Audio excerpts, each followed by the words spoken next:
Olá, estudantes! Como vocês estão? Eu estou melhor agora, iniciando essa aula com vocês.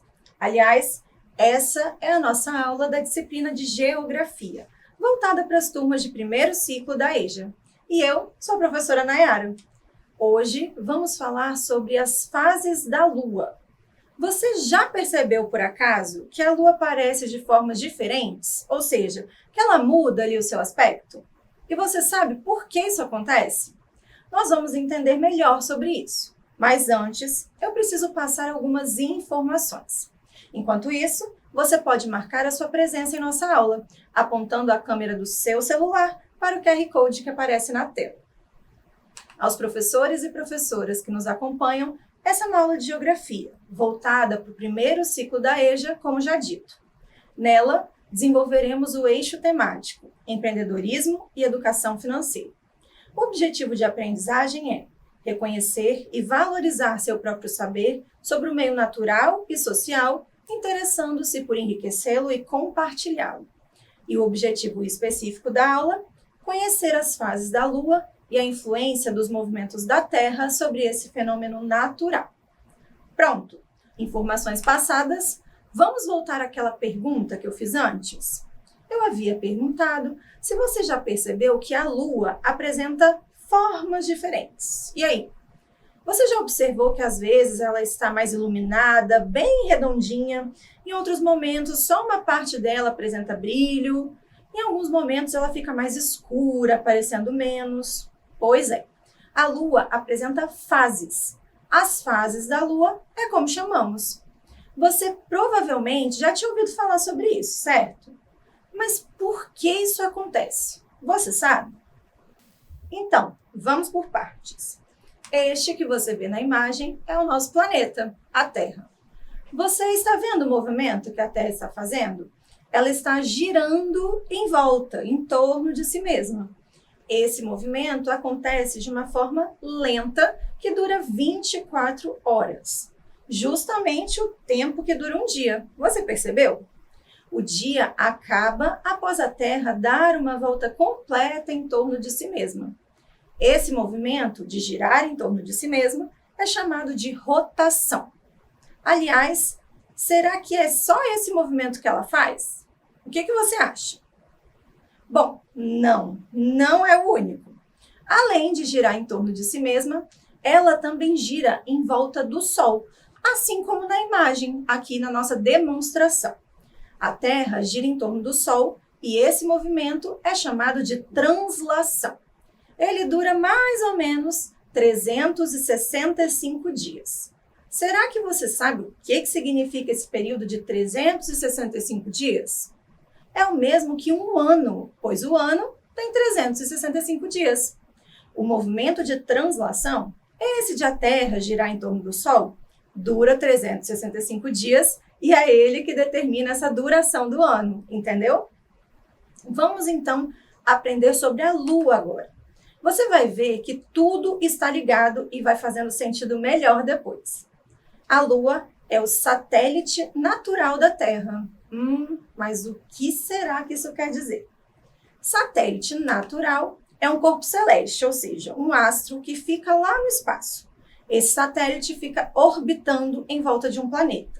No caso, orbitar significa se movimentar em círculo, girar em torno, ok?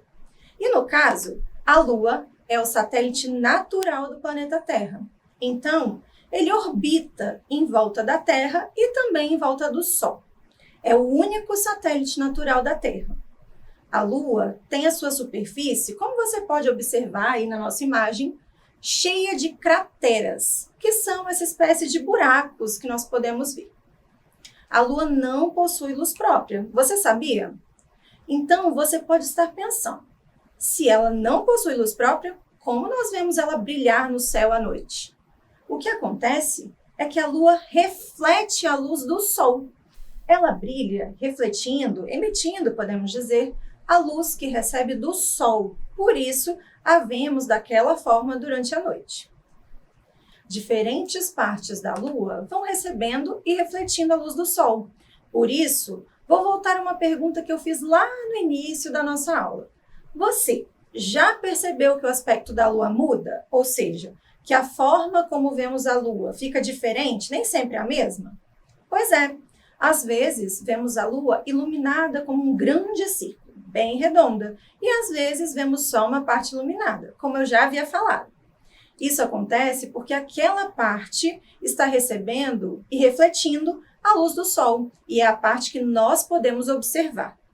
A essas mudanças da Lua nós chamamos de fases, por isso fases da Lua, para a gente não esquecer. Isso é um ciclo e vai mudando ao longo de tempos. Por isso, a cada período, podemos observar a Lua com um aspecto diferenciado, entendeu? Vamos então entender melhor sobre tudo isso assistindo a um vídeo? Eu trouxe para vocês um vídeo do canal Khan Academy Brasil, que explica um pouco mais sobre isso. Se liga aí! A observação da Lua. Se você se lembrar bem, vai perceber que, ao longo do mês, parece que a Lua vai crescendo e, depois que fica bem grande, parece que vai diminuindo. Seria legal, inclusive, que você tirasse um mês inteiro e ficasse registrando a aparência da Lua ao longo desse mês. De fato, você ia perceber que essa aparência ia se alterando gradualmente, em um ciclo de fases que nós chamamos de lunação. A lunação dura aproximadamente 29 dias e meio, mas uma coisa é fato, durante metade do ciclo, a porção da Lua está aumentando. Aí nós vamos ter uma Lua crescente. E aí, durante a outra metade, ela vai estar diminuindo. Aí teremos a Lua minguante. Tradicionalmente, apenas as 4 fases mais marcantes do ciclo lunar recebem nomes, mas a porção que vemos iluminada, que é a sua fase, varia de dia para dia. Mas, enfim, quais são essas 4 fases do ciclo lunar? Temos a Lua nova aqui, depois a quarto crescente aqui, depois a Lua cheia, que está aqui, e depois a quarto minguante, que está aqui. Mas eu gostaria de fazer uma pergunta para você aqui agora. Qual é a explicação para isso acontecer? Bem, como a Lua não possui luz própria, ela reflete a luz do Sol. Mas, assim como a Terra, é a face que está voltada para o Sol que recebe essa luz solar e fica iluminada. Assim como acontece com a Terra também, ao longo do dia lunar, a parte da Lua que recebe a luz do Sol vai se alterando. Mas por que isso se altera? E por que demora bem mais que a mudança que ocorre na Terra? Isso se deve à rotação e à translação da Lua. Mas o que é a rotação e o que é a translação da Lua? A rotação é o movimento que um corpo celeste faz em torno de si mesmo. No caso da Lua, ela gira ao redor de si mesma, em torno de algo chamado eixo de rotação. Já a translação é o movimento que o corpo celeste faz em torno do outro corpo celeste. No caso da Lua, é o movimento que ela faz em torno da Terra. Agora, uma coisa interessante sobre a Lua é que, diferente da Terra, em que o movimento de rotação dura 24 horas e o movimento de translação ao redor do Sol dura 365 dias, a Lua tem um movimento síncrono. Ou seja, a rotação em torno do seu próprio eixo e a translação ao redor da Terra dura exatamente o mesmo período de tempo. Inclusive, é até por isso que a gente sempre observa o mesmo lado da Lua, independente da fase que ela se encontra. Sabendo que o tempo de translação e o tempo de rotação da Lua são iguais, quanto tempo isso leva para ocorrer? Ou seja, para que a Lua realize uma volta completa em torno do seu eixo e uma volta completa em torno da Terra. Isso dura cerca de 28 dias, algo bem próximo ao período de tempo do ciclo lunar. E isso tem uma razão simples. O ciclo lunar e as fases da Lua ocorrem devido aos movimentos de rotação e de translação da Lua ao redor da Terra. Bom, com o vídeo, deu para a gente entender mais sobre as fases da Lua, certo? No canal Khan Academy Brasil, tem esse e outros vídeos muito interessantes. Depois que acabar nossa aula, você pode ir até o YouTube, procurar pelo canal e se divertir e aprender muito mais. Fica aqui minha sugestão para vocês. Agora, nós vamos para a primeira proposta de atividade do dia. Mas ela não vai ser feita aqui e agora, não. É uma tarefa de casa. Ou você pode dar essa ideia também para o seu professor ou para a sua professora fazer com você e com a sua turma na escola. Eu, como professora, adoro quando os estudantes trazem uma ideia legal para a sala de aula. Sua tarefa, então, será observar e registrar. Pode ser por foto, por anotação, ou até mesmo um desenho. As formas diferentes que você pode observar a Lua ao longo de um mês. Assim, vai ser possível você acompanhar as mudanças que ocorrem nesse período de tempo e as transformações do que podemos observar também. Fora que observar a Lua não é nenhuma tarefa difícil assim, né? Bonita como é, a tarefa é até gostosa de fazer. Fica a minha sugestão para vocês. E aí, você já ouviu falar que algumas profissões usam as fases da Lua para pensar em seu trabalho? Pois é, alguns empreendedores, como cabeleireiros, agricultores e pescadores, por exemplo, usam as fases da Lua em seu planejamento de trabalho. Algumas pessoas acreditam que o cabelo cresce mais de acordo com a fase em que a Lua está. Por isso, procuram marcar o corte de cabelo de acordo com essa crença. Isso pode influenciar no trabalho do cabeleireiro, visto que essas pessoas vão preferir aquele período para procurarem os seus serviços. Além disso, temos também o trabalho dos agricultores. Existe uma regra seguida por muitos desses profissionais. Entre a lua minguante e a lua nova, deve ser plantado tudo que nasce abaixo do sol. E entre a lua crescente e cheia, deve ser plantado tudo que nasce acima do sol. E há também os pescadores. Muitos se utilizam da luminosidade da lua como possibilidade maior de que os peixes sejam atraídos para a superfície. Além também da influência das marés, se estão mais cheias ou também se estão mais baixas, considerando qual período é melhor ou não para a pesca. As fases da Lua mexem com muitas coisas na Terra, está tudo interligado. Tudo isso, então, está ligado às fases da Lua. É bacana a gente entender sobre isso, né? Bom, agora eu vou trazer para vocês um experimento muito bacana que demonstra as fases da Lua. Esse experimento é feito com materiais super acessíveis que você pode inclusive ter aí na sua casa. Para fazer esse experimento, nós vamos precisar dos seguintes materiais. Uma caixa de sapato. No caso aqui, como vocês podem ver, eu pintei a caixa e eu fiz furos como esse aqui em todos os lados da caixa. Em um deles, nós vamos precisar de 2 furos e vocês vão entender por quê. Além disso, também, eu vou precisar aqui, para fazer o meu experimento, de um palito e uma bolinha. Eu escolhi a bolinha de isopor, mas poderia ser uma bolinha de ping-pong, uma bolinha de papel, uma bolinha até daquelas de desodorante roll-on também, que às vezes a gente tem em casa, também dá para fazer. E além disso também, nós vamos precisar de uma lanterna. Você pode usar até a lanterna do celular também, né? É bem possível fazer. Materiais apresentados, vamos entender como isso funciona. Vocês vão ver que é fácil mesmo, não é papo não. Primeira coisa, a gente vai colocar a lanterna em um daqueles furos. Por isso eu disse a vocês que um dos lados precisaria ter 2. Como vocês podem ver, esse aqui é até maior, que é onde eu vou colocar minha lanterna. Como vocês podem ver, eu prendi aqui a lanterna no buraco, que vai facilitar para que eu não precise ficar segurando. Depois disso, eu vou colocar a bolinha presa na tampa da caixa. Como eu falei, se você for usar uma daquelas bolinhas firmes, como de ping-pong ou a do desodorante, você pode prender com barbante e uma fita. No meu caso, eu fiz um furinho na tampa e vou prender com o meu palito.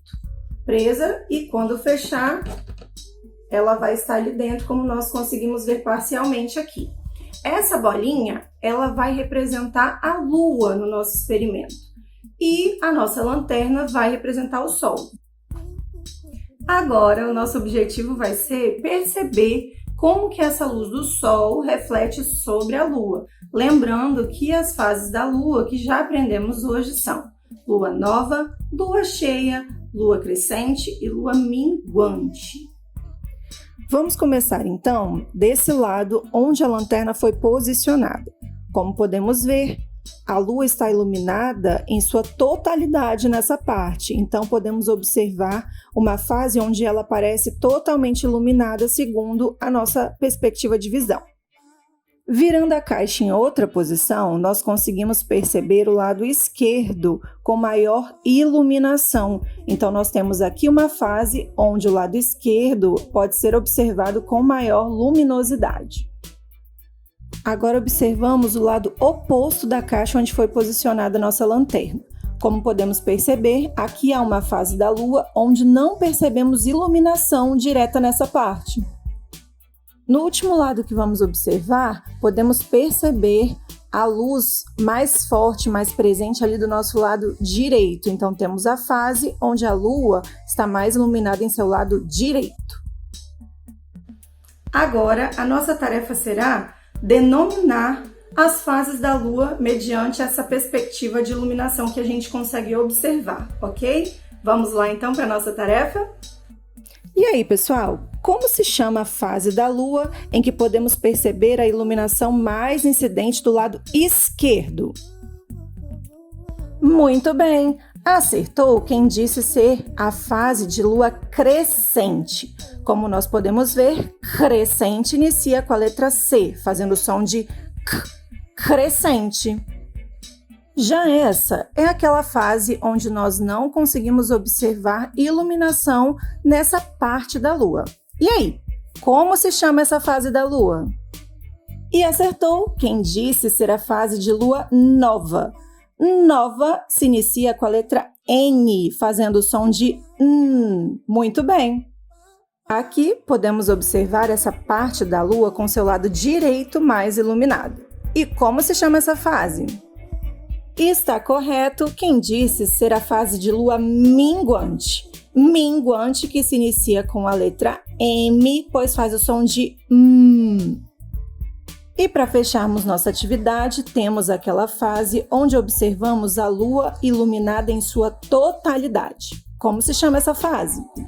Quem disse Lua cheia acertou. Temos então cheia iniciada com a letra C. Vocês gostaram? Eu espero que sim. Espero que vocês consigam reproduzir em casa e caso façam, mandem pra gente, marquem a gente com o hashtag Dever em Casa na TV. Eu vou ficar muito feliz em ver, vou gostar muito de saber que vocês estão nos acompanhando e além disso também produzindo as nossas atividades e propostas, ok? Muito obrigada! Bom, turma, vamos relembrar o que nós aprendemos na aula de hoje? Nós falamos sobre o movimento de rotação. A Terra girando em torno de si mesma. Vimos também o movimento da translação, a Terra girando em torno do Sol. Conhecemos mais sobre a Lua e as suas fases, além de termos visto como isso pode influenciar até mesmo no trabalho de alguns empreendedores. A nossa aula está chegando ao fim. Eu adorei estar aqui com vocês aprendendo tantas coisas bacanas. Quem não marcou presença pode fazer isso ainda, hein? Apontando a câmera do celular para o QR Code que aparece na tela. Queremos saber que você esteve aqui conosco na aula. Não deixe de marcar sua presença. Eu espero vocês, então, numa próxima. Fiquem bem e lembrem-se, mesmo distantes, estamos juntos. Tchau, tchau!